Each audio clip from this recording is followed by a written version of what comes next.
میری ابھی عمران خان صاحب کے ساتھ بات ہوئی ہے اور انہوں نے کچھ ضروری ہدایات مجھے دی ہیں جو میں آپ کو پاس آن کر رہا ہوں۔ ہم مزید خون خرابہ نہیں چاہتے۔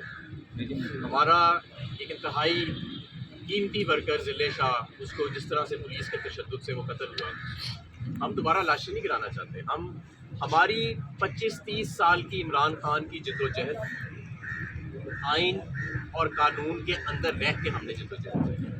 آپ یہ اندازہ لگائیں کہ پچھلے 11 ماہ جو ہم پہ ریاستی جبر ہوا، غیر قانونی ہوا، غیر آئینی ہوا، ہم پھر بھی ہمیں دیوار سے لگا دیا گیا، ہمارے لیڈر کو گولیوں سے چھلی کر دیا گیا، ہمارے بزرگ لیڈران کو، ہمارے جوان لیڈران کو برونا کر کے تشدد کیا گیا، ارشد شریف کو قتل کر دیا گیا، اور ان ساری چیزوں کو کور اپ کیا گیا، ضلع شاہ کو قتل کر دیا گیا اور کور اپ کیا گیا، ہمیں دیوار سے لگایا گیا، لیکن ہم نے آئین اور قانون کا راستہ نہیں چھوڑا۔ ہم آج بھی آئین اور قانون کا راستہ نہیں چھوڑیں گے۔ ہم جمہوریت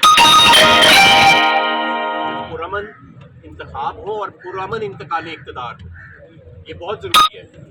اگر کوئی یہ خواہش رکھتا ہے، رانا ثناء اللہ جیسا بندہ یا محسن نقوی جیسا، یا جن سے یہ ڈکٹیشن لے رہے ہیں کہ ہم لاشیں گرائیں گے اور ان لاشوں کے اوپر الیکشن کو ملتوی کر دیا جائے گا، اور کسی کے خون کی کوئی قیمت نہیں ہے اس ملک کے اندر، صرف چند لوگوں کی قیمت ہے، تو ایسے نہیں ہو سکتا۔